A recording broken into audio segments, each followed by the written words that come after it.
Thank you. Thank you all so much. I've had a really good meeting here when I was here before, and I was very happy to get the invite back. So those of you that were at that meeting are going to get to hear this story all over again, although I think I tell it differently each time, depending on where my soul is at that day and how I'm feeling that day. First, let me talk about Mark Wayne Mullen. I didn't mean to scare him so bad, but he... I think him being out of the state is good. I think it's good for us, so we don't have to drag that around with us anymore like an anvil. So let him go up there and do what it is he's going to do. He polished the boots good enough to get the job, and I guess that's what he was after. So it doesn't matter to me. I stepped into this. Really wasn't about Mark Wayne Mullen. It really was about spending my last 50 some odd years wondering when someone was going to actually stand up and fight for me. And I've waited a long time. And so I finally got to a place in my life where I was like, I guess it's going to have to be me. I've been a coach for over 30 years, and I've taught my children and all the people from, young and old who have come across my mats over the years, to don't be screaming from the sidelines. If you want something to change, you've got to get involved. So I had a conversation with the guy this morning, was posting on a post that I made saying, you're never going to change this and you're not going to change that. And I said, well, we're certainly not going to change it by laying down and feeling defeated and not trying. So hopefully we can convince people that are carrying that type of frustration to get involved. And we were talking earlier about, how things are really changing on the ground. I don't know if you guys feel it where you are, but I'm all across the state, out in rural areas, talking to people, and I'm here to tell you that the tide really is changing. And Republicans, especially moderate Republicans, have had enough, and they're just saying that this is not what they signed on for. So I think there are going to be some big shocks coming this November. So let me get back to a little bit about me, since most of you in the room don't know me yet. My name is Troy Green. I am running for United States Senate to represent the great state of Oklahoma. I grew up here. I grew up in the foster care system here. This state, I left and swore I'd never come back. And here I am, and I've never felt more at home, and I couldn't believe I left at all. So, and brought this young woman with me from Texas, and she's like, man, I don't know if I want to move to Oklahoma. But, she loves it here. And I said, hey, have you ever moved back to Texas? And she said, no. Oklahoma's been great to us, great to her. So anyway, I'm just a kid of the system. And I've been fighting against this system my entire life. And, aging out of the foster care system and looking at things today, it really hasn't changed since I was in there. Kids are still if they're aging out of the system, straight into homelessness, straight into drugs, and straight into crime. And, there are some community services that are helping kids, bridge into adulthood. But again, we need something on a grander scale. So once I got... Sorry, Troy. That's okay. Hey, let's take this opportunity to silence our phone. I'm sorry. Right here. So as I navigated these systems, and this is, we're not going to turn that one down.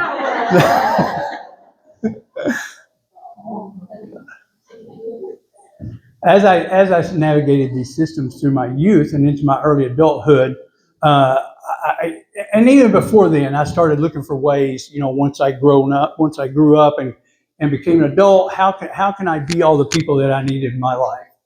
And so I started trying to find those things. I went into law enforcement. Early on, I'd gotten into martial arts and kickboxing, which kind of gave me a place to really channel some of the frustrations that I was dealing with internally. And I still do that stuff today. I've been doing it for 40 plus years, but left law enforcement later after about a dozen years of that, and working in the prison systems and juvenile detention and just trying to be a mentor. And I quit all that and just ran my school full time for a long time. and still moonlighting on the side and doing security work and different things. But, through my school, I think it's where I've had the biggest impact. It's what my family's convinced me that, that's where my biggest impact is in helping people and mentoring people and growing people, regardless of their age. So people used to come into the school and they would say, hey, what do y'all do here? And I'd always say the same thing. Well, we build people here.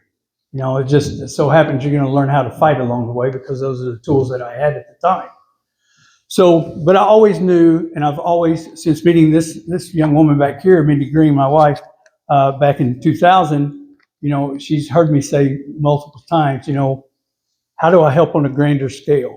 It's one person at a time, and I'm running out of years, and I need bigger rooms. I need more people in a room I can help at a time. And so I kind of felt like I may be gravitating a little bit towards, toward politics or something. Excuse me. And I even looked at law school. I just graduated college last May from OCU in Oklahoma City, finally, after being a high school dropout all these years. And thank you. I knew I wanted to do something big, and I didn't want to sound like, Mark Wayne Mullen and some of the other people that are up there. Lauren Boebert really gets under my skin, and so so I knew I needed to go to school. People keep telling me I need to write a book. Your story, your life is so interesting. I'm like, well, I probably need to go and learn how first. So now I'm trying to figure out where do I help the most?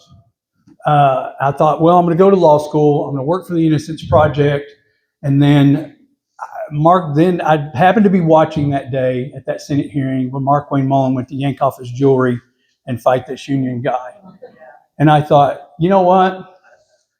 When I was in junior high, there was a kid, he was a special needs kid.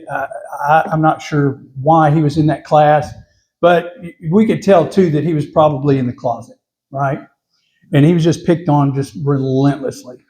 And I wasn't really a fighter back then. But a bigger kid was picking on him one day, and I went and shoved him off and took the beating of my life from two brothers that day.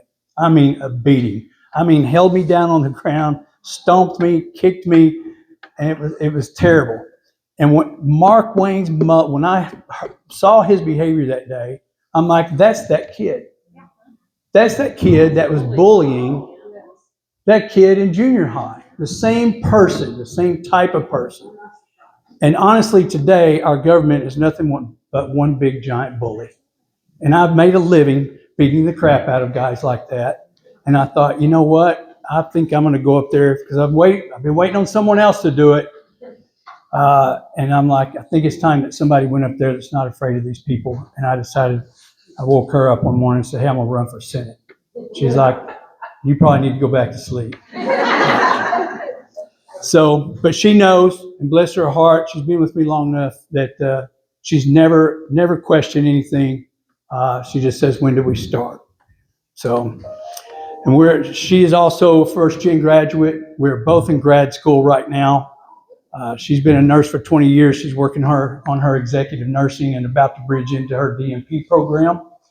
I'm not sure what I'm doing, but I didn't go to law school, so I thought I didn't want a gap in my education. So I jumped into a master's program at OU, studying criminal justice, which kind of goes with the things that I do for a living. If this gets long, holler at me. I'll come off of here. So currently, I'll give you some personal stuff. I'd be happy to take some questions. I don't want to eat up too much time. I want to give this gentleman plenty of time too. Okay, but currently I own a private investigation agency, and I am a bondsman and a part-time realtor. Well, this year, I've started nonprofits in the past, but last year, 2025, I started Safe Haven, Oklahoma. And we offer secondary looks at cases, evidence gathering, and resources for victims of human trafficking, missing, and exploited children. Okay, I ended up in foster care because I am a trafficking survivor. And so this was my lifelong dream.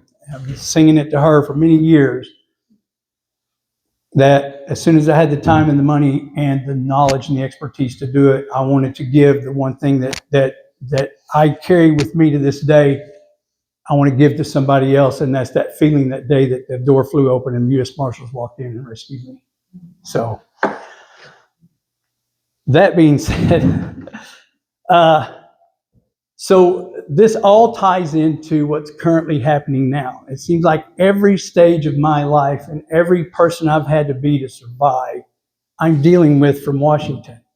You know, and the thing that I just told you crawls all over me because of this Epstein situation, the Epstein files. And you folks may not know this. It's the world that I live and work in, as dark as it is. It's all connected. It connects all the way back to my situation in the 70s. So it's global, and it's a good old boy system. And I'm here to kick the hell out of it and stir up some dust and somebody's got to get in there and come out and tell the truth. And quite honestly, I can't find anyone up there that could understand my pain if they haven't walked in my shoes. And I think that fits just about everyone in this room. And, you know, everybody says, well, we've got to get billionaires out of there. We control this whole process with one of these right here. Every time we walk into a voting booth, right? This controls term limits. It controls who we put in. And we need to start putting in there that actually looks like the people here on the ground. People that have lived the struggles, who've had dinner, you know, by candlelight because their electricity's shut off. We have multiple times. And making honest money is tough. It's really tough. So I'll say this one last thing. I'll take some questions. Somebody asked me, how do we know you're not just going to get in there and be tainted by the system, be corrupt like everybody else? My answer is this. My life would have been so much easier if I were corruptible. It really would have been. I turned down a lot of opportunities, especially in law enforcement, you know, to go a different route. And I got lucky. I got lucky to have the mindset that every time someone talked down to me when I was young and told me that I wasn't going to be anything, that I was going to be a ditch digger, or I was bound for prison, those words motivated me to prove them wrong. And I'm still trying to prove that today. Once I stepped on the gas, I just never let off. So I'm here to win it. And we've made the sacrifices. We're in it for the long haul. And I'm not going anywhere until I'm in Washington, whether it's this seat or the next one. So thank you guys for listening. I'll be happy to take your questions. Sorry, how long were you in the system? You may have said that, I missed it. So my situation started at age 7. I was 8 when I was rescued. I went straight into the system. Here's the terrible thing. I didn't learn, and this is being recorded, and I've been careful about the things that I say. It gets hard, and I don't want to cry in front of you guys. And I've said some things I've never said before. My kids have heard this stuff on the campaign trail for the first time. So, but I came out at age 8. And the system kept trying to reintegrate me back into my father's home, right? My father is kind of guilty in this whole situation. I'm not going to say how at this point. But for them to try and integrate me back into that home it's insanity. So naturally, I'm just on the streets. I got shot at 12. I survived a brutal knife attack at 16, just trying to survive out there. And being in places I probably shouldn't be. But that went on until I was 17. I ran away from a foster home at 17, and the state decided that I was savvy enough to survive, and they released me a year early. So I walked out of the courthouse that day in Durant, Oklahoma, with less than $6 in my pocket and my clothes in a bag. I was enrolled at school at Caddo, Oklahoma, which is about 12 miles from there. It's a very small rural community. And I walked back to Caddo, and I was sleeping in a laundromat there and going to school every morning until I couldn't, and I had to drop out. So to me, the system was my whole youth, right? In some fashion, whether it was foster care or dealing with law enforcement Now, I will say this. and I mean this down to my bones because I have a lot of friends. Y'all gonna make me cry.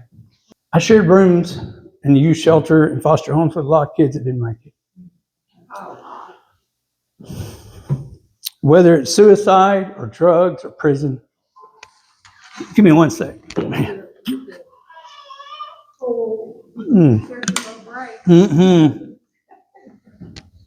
There's one thing I know is true. If my skin color was different, I may not be standing here today. My interactions with the law, I caught breaks I probably shouldn't have caught. You know, and I had friends that didn't get that lucky, close friends. So, I stand up here for everybody on the ground. We all suffer the same, folks. We all suffer the same. So, I'm not up here for selfish reasons. I'm here to help every person that carries all the things that I carry still to this day. Somebody in this race said that I shouldn't be talking about this anymore, that I'm older now, and it's a distant past, that I've outgrown it all. And I can't wait for this person to be my age. And I hope they don't go through the hardships that I've gone through, but it doesn't go away. As a matter of fact, it hit me hardest in my 50s, where I'm at now. Memories came that I'd never had before. And a lot of that has been helping to motivate me and to actually be able to talk about it. And that lady saved my life. So you have a primary that we need to vote. So let me move on so I can get out of this choked up throat I got going on here. So there's a primary, and there are 3 of us. And what I want you guys to consider, and I'm thinking probably every one of us will stand up here and say the same thing, but voters have to consider viability and winnability. Now, of course, when I jumped into this, it was Markwayne Mullin I was eyeballing, and I knew I could beat him. I still believe if I get through the primary, I'll win this race. I believe it deep in my soul. I've been told no. I've been told you can't my whole life, and I've proved every one of them wrong. And I'll prove them wrong on this too. So I'm here to stay. I think you are too. Thank you. Thank you. Thank you.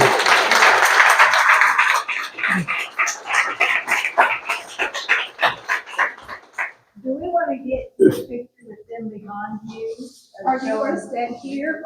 Sure. And then we get them back there? I mean, Sure. You want to stand up? Standing up would be great. We can stand up where we are. I think we get missed. Yes. And there's a question. I would love you to take a few moments and tell them about our children. Okay. I was trying to get there, and she's always trying to remind me. I'll make it real quick. So look, like most people, we have a blended family. We have 5 children. We've raised them all. They're all great. We have 2 children that were born with Williams syndrome. If you don't know Williams, it's like Downs. So it's recessive genetics, you know, and one, CJ is Downs and he has autism. Alina has Williams syndrome and autism. Alina has Williams syndrome, and she has a bunch of medical issues and schizophrenia and psychosis, which sadly developed when she was about 16 and a half. And the doctors say it's when she realized her limitations. And it just broke her. She didn't have the capacity to deal with the stress that she was never going to get married or drive a car. And so they're grown, yes, they're in their 30s. But again, it puts us part of a system that we're still struggling with today. And they're in group homes in Texas because Oklahoma doesn't have the resources we need. And it's a 7-hour round trip, you know, to go get them and bring them home. And we're about to go get them soon. So if you haven't met CJ before, if you haven't heard from him, if you follow me on Facebook, he will seek you out and you'll get to meet CJ. Our youngest just got home from the Marines. He's at home. He's going to OU right now. He graduates in December. Thank you. He's moving on to be a U.S. Marshal. He wants to rescue people. I wonder why. So the other 2, our oldest 2, Randall is, he does construction and different things. And our oldest, Ashley, is spooky little book nerd. online. She is a book critic. She has a ton of followers, and she's pretty quirky. So that's our family. Thank you. And we have 7 grandkids. Thank you.